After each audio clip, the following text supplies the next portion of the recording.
আসসালামু আলাইকুম ফ্রেন্ডস, কেমন আছো সবাই? আশা করছি ভালো আছো। আলহামদুলিল্লাহ, আমি অনেক ভালো আছি। এখানে বসিয়ে দিয়েছি চায়ের জল আর একটু নিয়েছিলাম গ্রিন টি।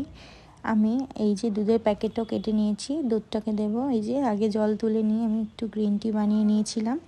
তো খেয়ে সকালবেলা এই যে আমার সকাল শুরু হয়েছে। তারপর ছেলেকে একটু খাওয়ানোর জন্য গেছিলাম ঘরে। এই যে ওকে খাওয়াচ্ছিলাম, ও কি একটা বলছিল।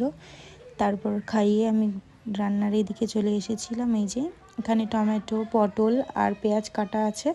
আর এখানে হচ্ছে মাংস। এই যে এখানে পেঁয়াজ, তেজপাতা, এলাচ আমি এই যে এখানে ভেজে নিচ্ছি। ভাজা হয়ে গেলে মাংস দিয়ে দেব। পেঁয়াজ আর এটা ভাজা হয়ে গেলে তারপর মাংস দিয়ে একটু কষাবো।